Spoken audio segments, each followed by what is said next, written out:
Hello बच्चों, linear pair equations इन two variables के बहुत से क्वेश्चन हम पहले कर चुके हैं। लीनियर पेयर इक्वेशंस के दो मेथड हमने पहले सीखे हैं, एलिमिनेटिंग मेथड और सब्स्टिट्यूट मेथड। अगर आप एलिमिनेटिंग मेथड और सब्स्टिट्यूट मेथड में कहीं फंसते हैं, अगर आपको कोई प्रॉब्लम है तो हमारा ऊपर एक लिंक दिया है, उसमें आप चेक कर सकते हैं, जिसमें हमने बताया है किस तरीके से हम एलिमिनेटिंग मेथड से और सब्स्टिट्यूट मेथड से वैल्यूज फाइंड करते हैं। तो चलिए, तो उसी सीक्वेंस को आगे बढ़ाते हुए आज हम देखते हैं किस तरीके से हम ग्राफिकल मेथड की हेल्प से इक्वेशन को सॉल्व करते हैं और उनकी वैल्यूज फाइंड करते हैं। तो चलिए, बिना समय गवाए शुरू करते हैं अपना आज का वीडियो। तो चलिए, लीनियर पेयर इक्वेशंस इन टू वेरिएबल्स में सबसे पहले हम देखते हैं इंटरसेक्टिंग लाइंस क्या होती हैं। देखिए, इंटरसेक्टिंग लाइंस का मतलब क्या है, दो लाइंस होंगी हमारी, है ना, जो एक दूसरे को इंटरसेक्ट करेंगी।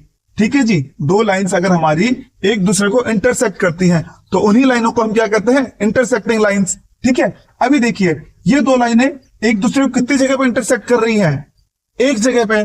तो यानी कि इन इक्वेशनों की हेल्प से हमारे पास इनके एक यूनिक सॉल्यूशन आने वाले हैं। कैसे सॉल्यूशन आने वाले हैं? यूनिक सॉल्यूशन आने वाले हैं। ठीक है जी, ये आपको ध्यान रखना है कि जब भी हमारी दो लाइनें एक दूसरे को इंटरसेक्ट करेंगी तो उनके सॉल्यूशन यूनिक आएंगे। क्यों? क्योंकि वो एक ही जगह पे एक दूसरे को इंटरसेक्ट कर रही है। इसके बाद दूसरी लाइन हमारे पास आती है कोइंसिडेंट लाइन।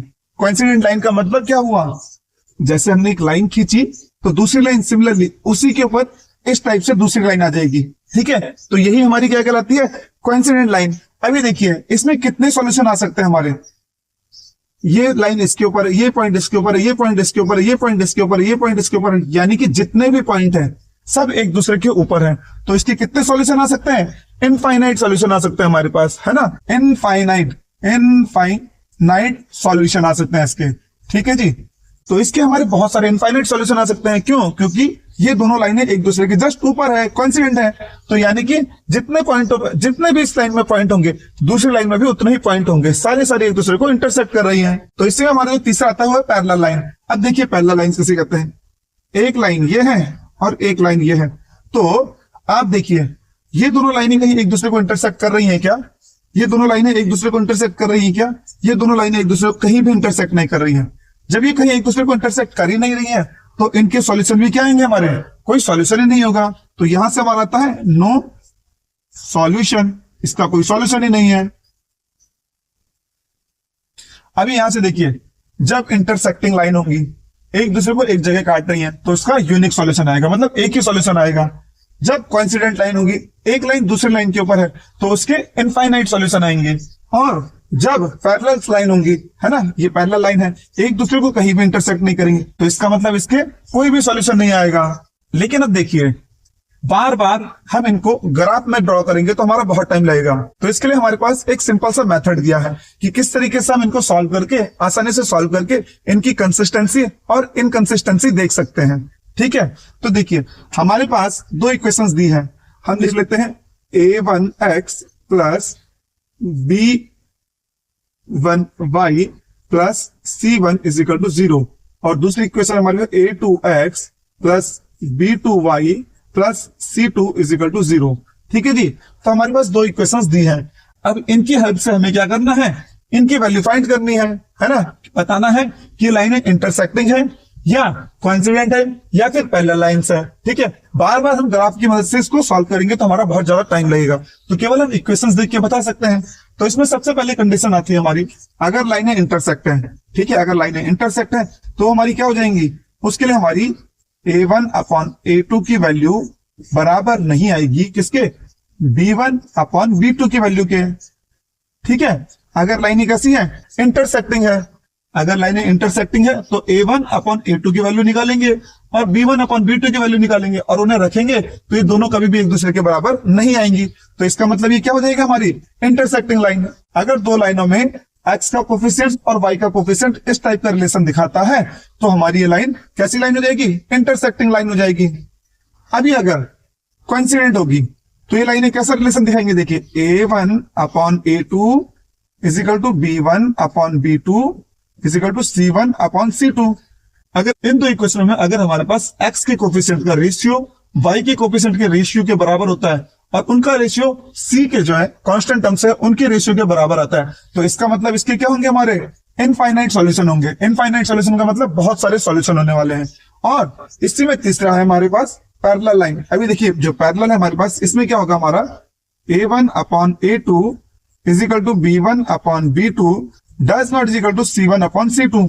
अगर हमारे पास इस टाइप की कंडीशन आती है, x का कोफिशिएंट का रेशियो और y के कोफिशिएंट का रेशियो तो इक्वल होगा, लेकिन जो हमारे कांस्टेंट टर्म का रेशियो होगा वो इनके इक्वल नहीं होगा, तो इसका मतलब इसके नो सॉल्यूशन होंगे, कोई सॉल्यूशन नहीं आने वाला है। तो कभी कभी इन क्वेश्चनों में एग्जामिनर हमसे पूछ लेता है कंसिस्टेंस और इनकंसिस्टेंस। ठीक है, तो देखिए जहां भी हमारे सॉल्यूशन आने वाले हैं, जहां भी हमारे सॉल्यूशन आ रहे हैं, देखिए इस इक्वेशन में इस टाइप की, यानी कि इंटरसेक्टिंग लाइन में और कोइंसिडेंट लाइन में हमारे सॉल्यूशन आ रहे हैं, तो इन्हीं लाइनों को जो इनके हमारे पास आएगा तो इन्हीं को हम क्या कहेंगे, कंसिस्टेंट, है ना। तो इनके जो हमारे पास ये जो सिस्टम होंगे हमारे कैसे होंगे, कंसिस्टेंट होंगे, है ना। जिसपे वैल्यूज मिलेगी वो हमारी कंसिस्टेंट सॉल्यूशन दिखाएगा, उसके सिस्टम कैसे होंगे, हमारे कंसिस्टेंट होंगे। और जिसमें हमारे सॉल्यूशन नहीं मिलने वाला, जिसमें हमारा सॉल्यूशन नहीं आ रहा है, तो उसे हम क्या कहेंगे, इनकंसिस्टेंट। तो उसे हम बोलने वाले हैं इनकंसिस्टेंट। ठीक है जी। तो हमसे अगर पूछेगा कि कंसिस्टेंट सिस्टम है ना, चेक करिए कि it is a consistent system और नॉट, तो हम क्या चेक करेंगे, अगर उसके यूनिक सॉल्यूशन आ रहे हैं या इनफाइनाइट सॉल्यूशन आ रहे हैं, मतलब कि अगर वो हमारी इंटरसेक्टिंग लाइन होगी या फिर कोइंसिडेंट लाइन होगी, तो इसका मतलब वो क्या है, कंसिस्टेंसी दिखा रहा है, तो उसके वैल्यू, उसके सॉल्यूशन क्या आएंगे, हमारे कंसिस्टेंस, है ना। और अगर कोई सॉल्यूशन नहीं आ रहा है, अगर हमारी पैरेलल लाइन दिखा रहा है ना, अगर हमारी पैरेलल लाइन बन रही है, तो इसका मतलब वो क्या होगा, इनकंसिस्टेंट सिस्टम बन जाएगा हमारा। ठीक है जी।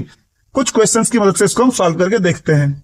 तो हमारे पास एक क्वेश्चन दिया है जिसमें A1 upon A2, B1 upon B2 और C1 अपॉन C2 की रेशियोज को फाइंड करना है, और उसकी मदद से हमें बताना है कि जो हमारी लाइंस है वो इंटरसेक्टिंग है या नहीं है। तो हमारी जो इक्वेशन 1 है इसकी कंपेयर हम कर लेते हैं A1x plus B1y plus C is equal to 0 से। ठीक है, और इस वाली इक्वेशन की कंपेयर कर लेते हैं हम A2x plus B2y plus C2 is equal to 0 से। ठीक है जी।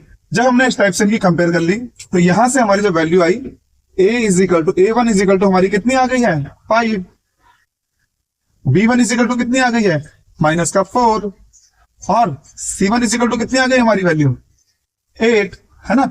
इन दोनों इक्वेशन को कंपेयर किया तो वहां से हमारी ये वैल्यू आ गई। इस वाली इक्वेशन को इससे कंपेयर किया तो यहां से A2 हमारी कितनी आ गई है, 7,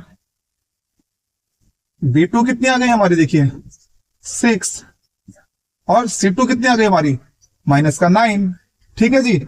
अभी देखिए इसमें हमें बोला है इस रेशियो में लेके आना है, तो हमने कर दिया A1 अपॉन A2 का रेशियो कितना आ गया हमारा, 5/7। B1 अपॉन B2 का रेशियो कितना आ गया हमारा, -4/6। इसको हम काट सकते हैं तो आ जाएगा -2/3, है ना। और C1 अपॉन C2 का रेशियो वो आ गया 8/-9। अच्छा अभी देखिए A1 अपॉन A2 का रेशियो, A1 अपॉन A2 का रेशियो जो आया उसकी वैल्यू ये आई हमारी, और B1 अपॉन B2 की वैल्यू ये आई। क्या ये दोनों बराबर दिख रहे हैं हमको, A1 upon A2 equal to B1 upon B2, क्या इनकी वैल्यूज बराबर है, A1 अपॉन A2 की वैल्यू B1 अपॉन B2 की वैल्यू के बराबर दिख रही है क्या, नहीं दिख रही है, तो इसका मतलब ये हमारे इक्वल नहीं है। तो हमने अभी देखा था जब भी ऐसी कंडीशन आती है A1 अपॉन A2 का ratio does not equal to B1 upon B2 का रेशियो, तो इसका मतलब ये लाइन कैसी लाइन होगी हमारी, ये हमारी होगी कैसी लाइन, इंटरसेक्टिंग लाइन। तो ये हमारी लाइन हो जाएगी इंटरसेक्टिंग लाइन, है ना। तो इसका आंसर हमारा क्या जाएगा, इंटरसेक्टिंग लाइन।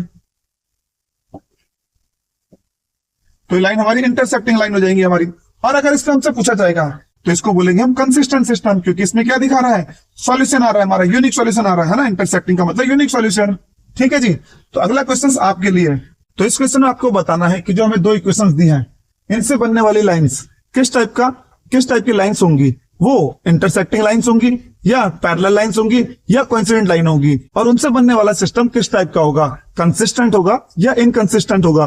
तो चलिए जल्दी से अपने आंसर कमेंट बॉक्स में कमेंट कर लीजिए। हो गया। चलिए अब हम आगे बढ़ते हैं और देखते हैं ग्राफिकल मेथड, ग्राफ की मदद से हम इक्वेशन को कैसे सॉल्व करते हैं। तो अब हम देख लेते हैं कि इन 2 इक्वेशंस को किस तरीके से हम ग्राफ में प्लॉट करेंगे, और उनकी हेल्प से हम ये फाइंड आउट करेंगे कि लाइनें इंटरसेक्टिंग है या पैरेलल है या फिर कोइंसिडेंट है, सिस्टम हमारा कंसिस्टेंट बन रहा है या इनकंसिस्टेंट बन रहा है। तो चलिए देखते हैं। सबसे पहले हम क्या करेंगे, ये इक्वेशंस ले लेंगे अपनी, जो हमारी पहली इक्वेशन है उसको उतार लिया हमने, x माइनस वाई प्लस का 1 इज इक्वल टू 0। ठीक है, अब हमें करना क्या है, यहां हमारी दो वेरिएबल्स हैं x और y। इन वेरिएबल्स में से एक वेरिएबल को हम इस तरफ रख लेंगे, दूसरे वेरिएबल को दूसरी तरफ ले लेंगे। यानी कि यहां से हमने जो x की वैल्यू निकाल ली वो y के टर्म्स में निकाल ली कुछ इस टाइप से। ये हमारा y इस तरफ माइनस का है तो उधर जाके प्लस का हो जाएगा, ये 1 इधर प्लस का है तो उधर जाके माइनस हो जाएगा। तो कुछ इस टाइप से हमारी ये पहली इक्वेशन हो गई है ना। अब देखिए इस इक्वेशन को मैं यहाँ ऐसे लिख लेता हूँ, y माइनस 1। अब अगर मैं इस इक्वेशन में y की वैल्यू 0 रखूं, है ना, y की वैल्यू अगर मैंने यहाँ 0 रख ली तो x की वैल्यू मुझे कितनी मिलेगी, ये 0 हो गया तो माइनस का 1 मिलेगी, तो ये मेरा -1 आ गया, है ना। अगर मैं यहाँ y की वैल्यू 6 रख दूं या 5 रख लूं, ठीक है, y की वैल्यू 5 रख लेते हैं या 6 रख लेते हैं, मैंने 5 रख ली, y की वैल्यू 5 रखी तो ये मुझे x की वैल्यू कितनी मिलेगी, x की वैल्यू कितनी मिलेगी 5 माइनस 1 यानी कि 4। तो कुछ मुझे इस टाइप से वैल्यू मिल जाएंगी। तो यहां से मेरे पास इस इक्वेशन से 2 पॉइंट्स मिल गए मुझे, है ना, एक पॉइंट ये यानी कि -1, 0 और दूसरा पॉइंट क्या मिला मुझे 4 और 5। ये 2 पॉइंट मिल गए मुझे पहली इक्वेशन की मदद से। ठीक है, जिनको मैं यहाँ ग्राफ में प्लॉट करूंगा। देखिए अगर मैं कुछ इस टाइप से इसे प्लॉट करने की सोचूं,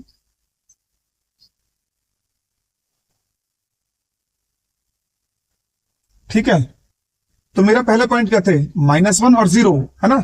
-1 मेरा इस तरफ आएगा और क्योंकि ये देखिए ये x एक्सेस है माइनस का, ये x एक्सेस प्लस का, ये y एक्सेस प्लस का, ये y एक्सेस माइनस का, है ना। तो मैंने यहाँ प्लॉट किया, ये मेरा ओरिजिन हो गया 0 0। अब यहां से -1 मेरा इस तरफ आ गया, है ना, x की वैल्यू -1 और यहाँ y 0 होती है तो मेरा ये पॉइंट आ गया -1, 0। दूसरे पॉइंट 4, 5, तो 4 कैसा 1 2 3 4, 4, 5 1 2 3 4 5, फिर 5 मेरा कुछ यहाँ आ गया, है ना, तो ये मेरे पॉइंट आ गए 4, 5। ठीक है जी। अब मैं क्या करता हूँ, इन दोनों पॉइंटों की मदद से इनको मिला लेता हूँ, तो कुछ एक टाइप से मिल गए। ठीक है, अब देखते हैं दूसरी लाइन की मदद से, दूसरी इक्वेशन की मदद से हम एक्स वाई के पॉइंट्स निकालते हैं। तो देखिए दूसरी लाइन मेरी क्या है, 3x प्लस 2y माइनस का 12 इज इक्वल टू 0। तो यहां से अगर मैं सॉल्व करूं तो मेरा आएगा 3x is equal to 12 minus का 2y, है ना। ये 2y इधर प्लस का तो उधर जाके माइनस हो जाएगा, 12 मेरा इधर माइनस उधर आके प्लस हो जाएगा। यहां से मेरा x इज इक्वल टू आएगा 12 माइनस 2y अपॉन 3। ठीक है जी। अब देखिए मुझे यहां से जो वैल्यूज निकालती हैं x की, वो इंटीजर फॉर्म में निकालनी है ना। अगर मैं यहां से y की वैल्यू 0 रखूं, अगर मैं यहां से y की वैल्यू 0 रखूं, y की वैल्यू 0 रखूंगा तो x की कितनी मिल जाएगी, 0 हो जाएगा, 12/3 यानी कि 12/3 का मतलब 4, तो y की वैल्यू 4 मिल गई। यहां अगर मैं 1 रखूंगा, है ना, 1 रखूंगा अगर मैं, तो मेरी कितनी जाएगी 2, 12 में से 2 गया 10, तो 10/3 ये मेरा इंटीजर के फॉर्म में नहीं है ना। तो मैं क्या करूंगा, यहाँ पे इसे 3 रख लेता हूं, है ना, क्योंकि मुझे इंटीजर फॉर्म में चाहिए, तो 3 रखा, तो 3 2 6, 12 में से 6 गया, कितना आएगा 12 माइनस 6 होता है, तो 6/3 यानी 2 होगा। तो अगर मैं इसे 3 रखूं, y की वैल्यू 3 रखूं, तो x की वैल्यू कितनी आ रही है 2 आ रही है ना।